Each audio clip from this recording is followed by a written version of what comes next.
Welcome to Behind the Campaign, the podcast where marketers pull back the curtain on some of their favorite campaigns. I'm here today with Chelsea Douglas, who's the Director of Marketing for Innovatemap. Hello, Chelsea. Hi, Andy. Thanks for having me. Sure, no problem. So let's start off and tell me a little bit about Innovatemap. What do you guys do? Sure.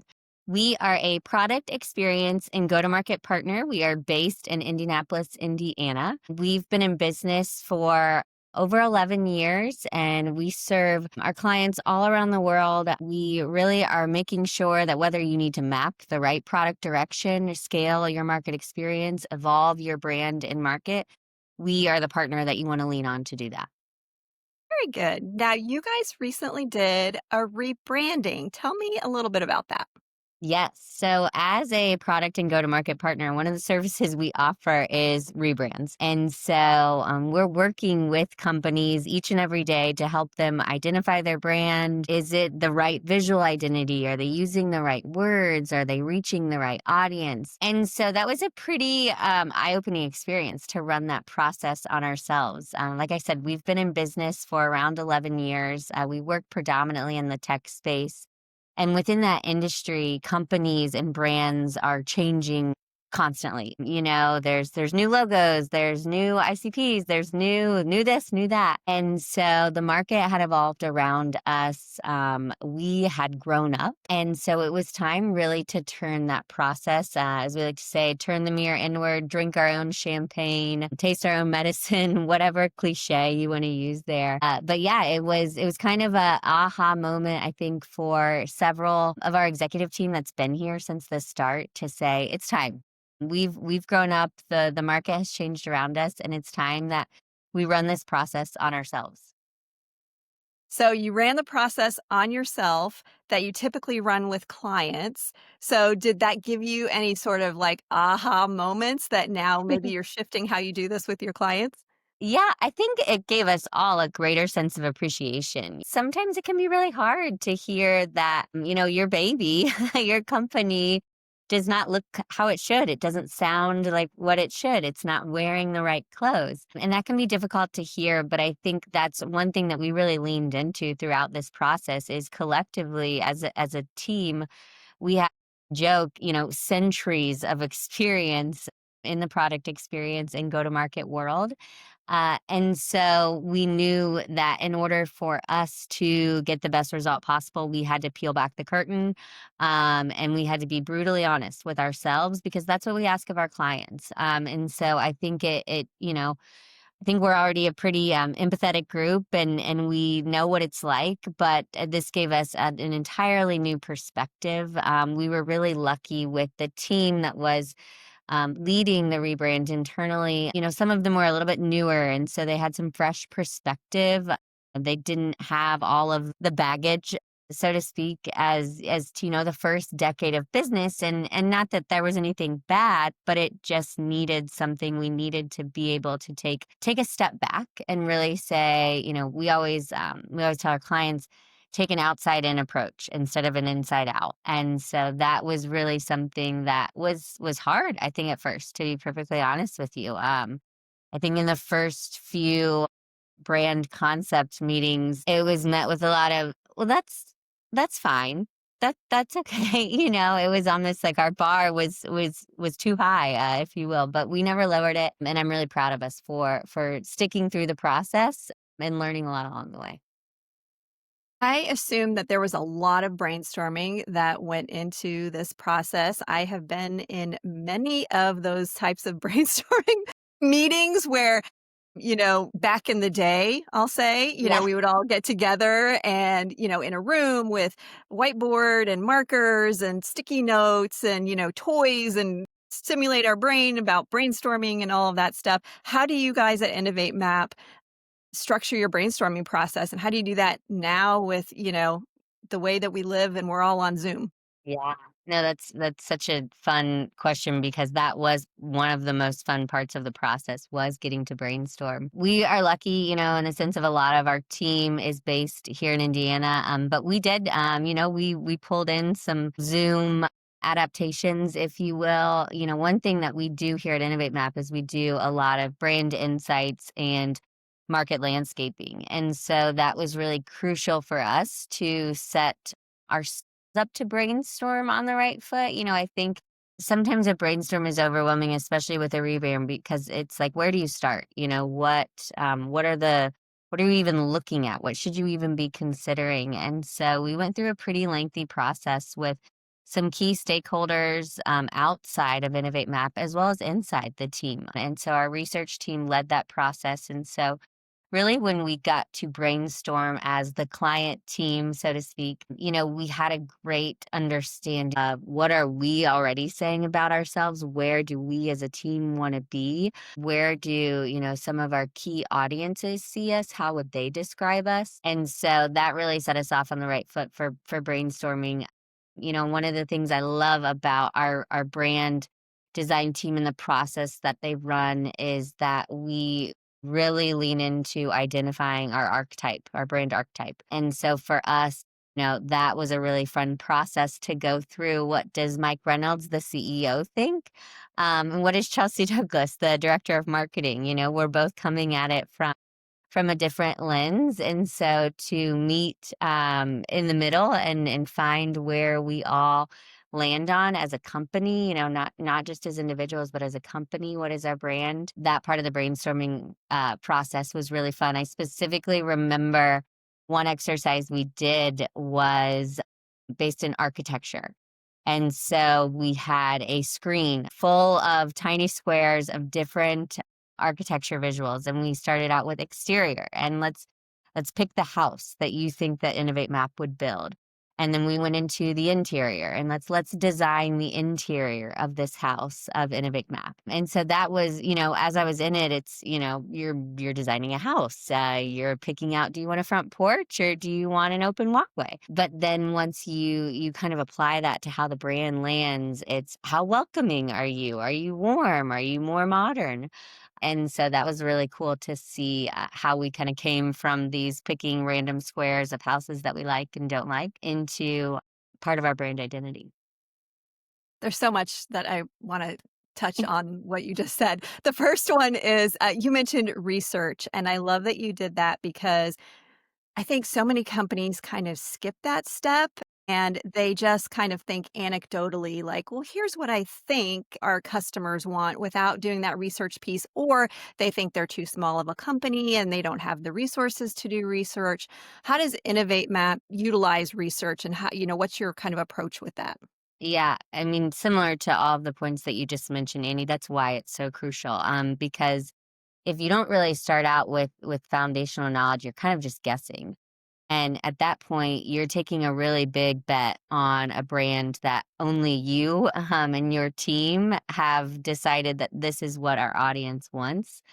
And so for us to be able to have, I think Katie Lukes, who's been here for a decade now, and she has so much research experience, both qualitative, quantitative, and she just the types of conversations she has with people, they're like therapy sessions. And so, I think for us to start off on that, we had, mostly qualitative data, right? In terms of this is how people feel. But, Mike, our CEO, tells a really great story and it is anecdotal, but I think it really kind of triggered us to start the process and to lean into we knew we had to do the research. We could not skip that step. As much as maybe we were all amped and ready to go, like let's get this rebrand, like let's figure it out. What are our colors? What's the vibe, to get into the fun stuff, we took a step back and said, we've got to hear what other people are saying. And Mike, he tells the story about being with a group of his CEO peers in the Indianapolis community and describing what we do. And over half of them, I didn't know you did that, Mike. I didn't know that was something that Innovatemap offered. And it wasn't anything new that we've been doing. It was just the way that we were talking about it. And so we realized there was a disconnect with some of our closest stakeholders, people that know and love Innovatemap, who have worked with us before, who we consider friends of the firm, very dear friends of the firm. And we realized then that was a problem. And so I think it goes back to, and this I think any company can relate to, and especially from a marketing lens, you've got to talk to your customers and you should Like probably literally talk to your customers, not just like figuratively, but literally talk to them. You have to have a conversation, and I think that is, something that could get a lot easier with AI tools. It could be more accessible, but I do think there's value in like just having a real person to person conversation and saying, what do you think about this? How does this make you feel? What reminds you of Innovatemap when you hear this? And so that's what we did. That's where we started, and we spent a long time doing it. We really, invested in that part of the process. And I think for us, it really paid off in the end. That's great to hear. The other thing you mentioned was this idea of thinking of your brand as a house. And I think people who haven't been part of a rebrand or a brainstorming process around brand don't really kind of understand everything that goes into it and all of the creativity and the different frameworks that you can use to help kind of develop a new brand. And we think about, the recent missteps in rebranding in the world, and you wonder, like, where did things go wrong, Yes. right? Yeah. So I'm curious your take on this, like, what could go wrong in the process of going through a rebranding like this that maybe has led to some of those results that weren't quite on the mark? 100%, yes. Sometimes I'm like, "How did we get here?" Like, how did I feel like we're technology, like, everything is advanced far enough to prevent this, but maybe not. And I think a big thing of that and something we really took a lot of pride in and emphasized from the start is not working in silos. This was not just a marketing project. This was not just, the only people getting eyes and approving it were not just the executive team. We pulled everyone in. We made sure our sales team was involved from the start. Are these the right words that are landing with prospects? We made sure our client delivery leaders were engaged and felt good about the visuals that we were using. You're going to build this deck, very tactical things that again, it took a long time. This was not a rebrand that we spun up overnight. It was probably 6, 8 months of process that we did, and going back to the research, we talked to our customers, we talked to our stakeholders, and I think that's the really what I found the key to success. Then once you get to the finish line is because by then no one's surprised, right? Everyone knows, your key stakeholders, your team, the people that you really want to rally around your vision. All of those people are on board, they're bought in, they're ready to go. They know the words, they know the tools they have to equip them for success. And so at that point, you're just like full steam ahead. The gas is fully down, all gas, no brakes, as we like to say here at Innovate Map. And so I think that's really, it sounds so simple, right? I think that's where I struggle with them. Like how do these missteps happen? But I think that's what you get when you don't start with really high quality research. That's what you get when it becomes, a one department project. And I think as marketers, it's hard, right? Like we live in a world where everyone is a marketer, everyone has an opinion, everyone knows how to do your job. And I'm preaching to the choir, I hope, I think. Yes. But I do think that, for us, especially as throughout this rebrand, is that, it was critical that I had other eyes and outside opinions to check me and to say, I don't think this is it. Let's pause. Let's take a step back because I think that's ultimately how you get the best product in the end. And that's how it becomes successful. That's how you don't have to roll back your brand, a week, a month after you've launched it. Yeah.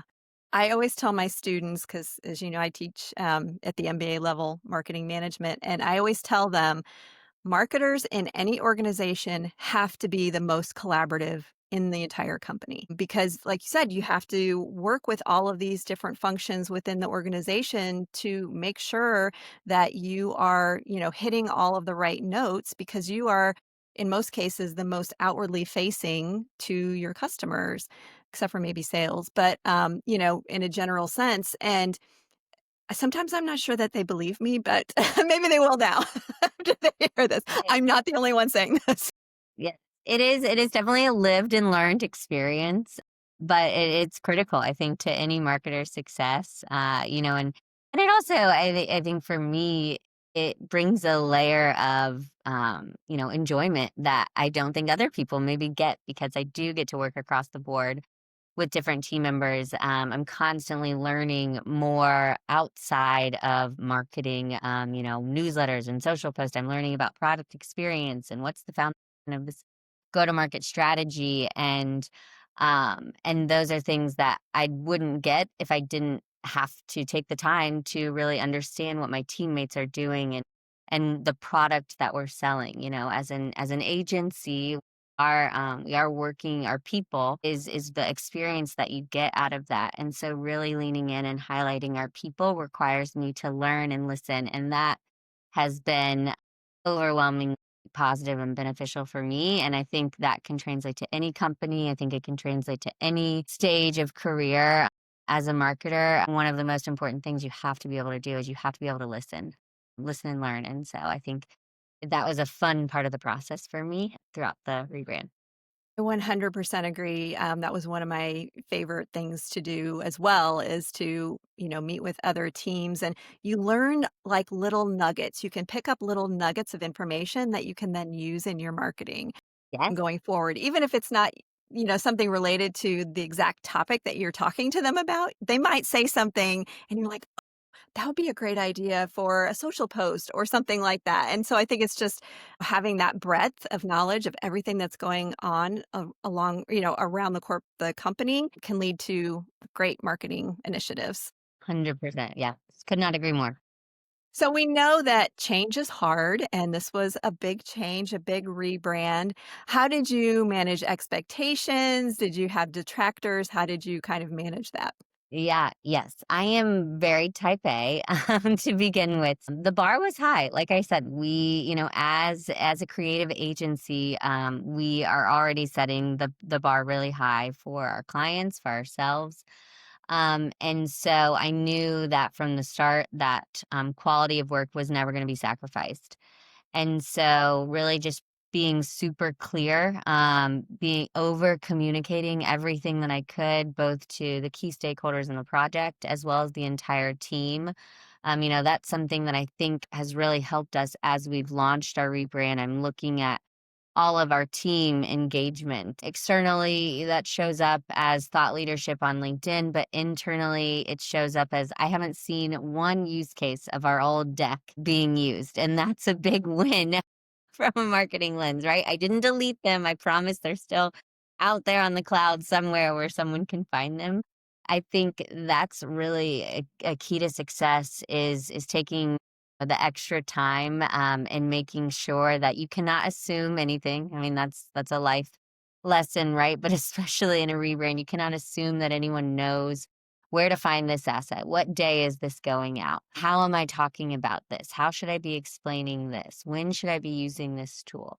And so being super clear and setting those expectations with the team, both on, we'd love for you to post and share your thought leadership on this. We also need to make sure you're using these decks. It is tactical, I think, when you think about it from getting it done. But from a strategic sense, it's really starting out with you've got to over communicate. And I think that goes back to what I was saying earlier. You can't work in silos during a rebrand in order to make it successful. No matter how big or small your company is, you've got to have eyes and ears outside of your own walls because that's really what's going to make it long term and scalable. You don't just launch a rebrand for a one-time splash. You are rebranding and that should work for you for a decent amount of time, depending on your company, depending on your industry. So you really need to make sure you have that buy-in. And that starts from day one, setting clear expectations, communicating timelines, getting feedback from other people outside of the project itself. So you launched your rebrand earlier this year, am I correct? Yes, yes. Within the last month. So it's been Wow. So an exciting time. Yeah. yeah, so very recently. And then you had a number of post-launch activities planned to support the new brand. What was the reasoning behind that? And kind of tell us a little bit about it. Yeah. So the timing of our rebrand was very strategic, going back to, I'd say, December of last year and taking a look at what is, our annual calendar, where are we going to be, both digitally and in person. And so we landed on the fall for us is conference season, if you will, as a lot of other industries. And so we are a relationship led company. That is, we get to know people, we help them, and we try to continue helping them throughout their careers at whatever companies they land at. And so we do our best work when we can meet with people in person. So we needed a way and the timing to line up for us to not only be able to share our new brand digitally, your website, your LinkedIn, your newsletters, things like that. We needed it to show up in person in the way that we were talking, in the way that we were presenting. And so lining it up with where we were going to be in Q4 of the year, we've got several conferences that we're attending. We're a small company, and so we're nimble, and we work fast. And so knowing that we were going to be able to talk about our brand, we were going to be able to show it off to these larger audiences that we were going to be in front of throughout Q4 was really important to us. So I think when we kicked this off, December, January-ish, like any marketer who's done a rebrand knows that probably the date that I set in January was not the date that the website officially launched, but it did launch by the time that I said it cannot be any later than this date. We are holding ourselves to it. So lots of late nights, early mornings with the development team in the week leading up to the launch, but all worth it. And now what's fun now is we've kind of settled into it. And so seeing how we're using the words and the visuals, and it's really starting to, it's not just something that, again, we've thrown up on a screen and said, this is the new brand. You will buy into this moving forward. It's something that people feel, they're excited about. They're thinking about ways, oh, we could do this with this asset. And what if we tried this new element? And what if we incorporated more of this? So, and that's really what our brand, what we've leaned into is being the expert partner. We have, like I said, centuries of experience between all of our experts on the team, but we are also the people that you want to get the work done working alongside with. You want our team in the trenches. We take a lot of pride in being a pretty good time, but we also know what we're doing and we're good at it. And so really leaning into being the expert partner. And I think that shows up really well for us when we can activate the brand on site, whether that's at conferences or events or smaller dinners, things like that. That's really what we're doing after the first few weeks of the launch, that where you've seen maybe the digital splash is then really leaning into those more organic, intimate moments, person to person. I assume you've gotten great response based on your smile and wanting to talk about it? Yeah. No, I think that's been the fun part, right? It was fun bringing it to life. There was lots of stress, and are we going to get this done? What are we going to do? My husband can attest that there was definitely like nights where I wanted to pull my hair out, but I'm still here. And so it's been a really great success. I think our team feels proud, and that was the big goal for me, is to create something and launch something that people are proud to be a part of, that they see themselves in. As an agency, we are the partner. And so you're working with the people. You're not buying a product from us. You're really, the relationship is the value that you get out of this. And so for me, making something that people are proud to be a part of, proud to represent, proud to share, that's really, I think, all I could have ever asked for, in terms of a successful launch. And it doesn't stop here. I think that's the beauty of marketing and a rebrand. It gives you a new sense of energy, refreshed eyes and perspective to say, what more could we do here? If our old brand always stopped us here, what more can we do? And so that's something that, as I think about phase 2 and beyond, thinking through what is the next layer of this campaign, what comes beyond the launch itself. So I'm excited for what's ahead. Great. Was there anything kind of unexpected after you launched that, maybe one of your team came up with an idea afterwards that you can kind of really naturally use that brand for? Or maybe it was some sort of response from the general public? Was there something post-launch that kind of you were super excited about?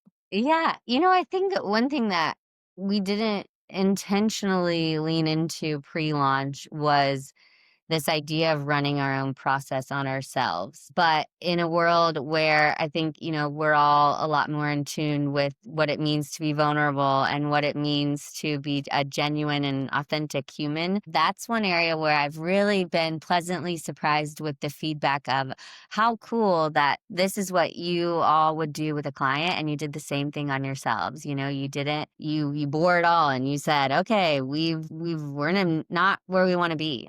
This is not the ideal state for our brand, and we've got to get better. We've got to do better. And so it really, I think for me, hearing people say, that's so cool that you guys did that, hearing our CEO, he, started this company on his own, 11 plus years ago. And so, in hearing the way that he talks about how proud he is of being honest and saying, I knew our brand didn't match what we were and the services that we were providing and the help that we could give our partners.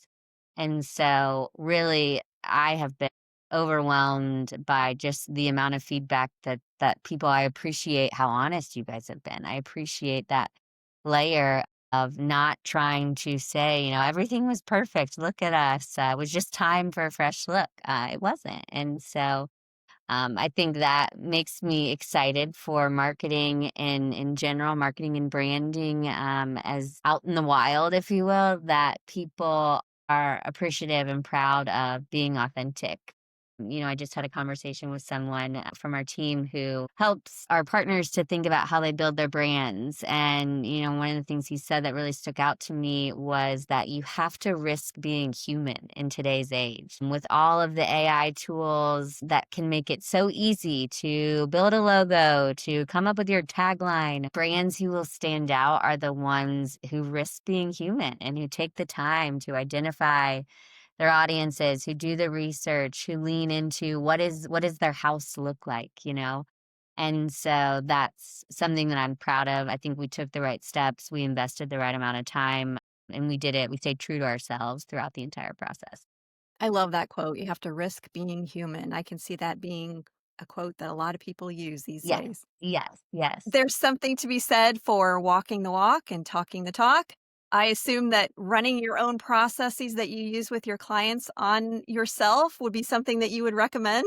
Yes, yes, absolutely. I think, if you're looking at how you're showing up in market and it's not landing, the words aren't landing, the look isn't matching the level of service that you provide. I think it is. It's okay to turn the mirror inward and say this isn't working. It's part of the process, right? It's just like you and I looking at our closet full of clothes and saying this isn't in style anymore.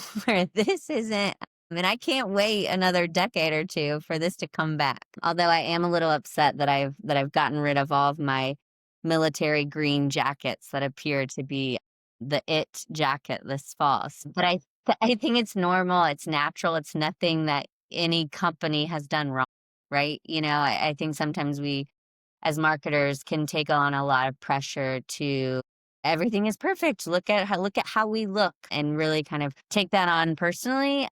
And I think what's brave and what's smart is knowing how to separate yourself from that and saying, okay, what's the market saying? What are we saying? Where is there misalignment? And how can we get us back on the same page so that we can ultimately move forward?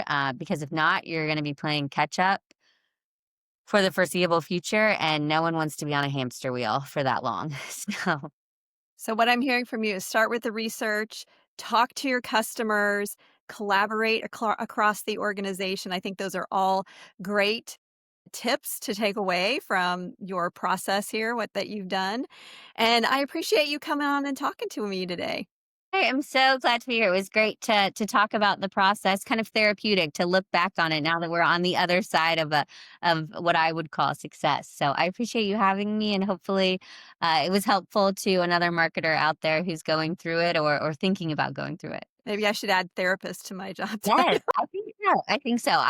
You get my vote. Awesome. Thanks so much, Chelsea. Thank you, Andy.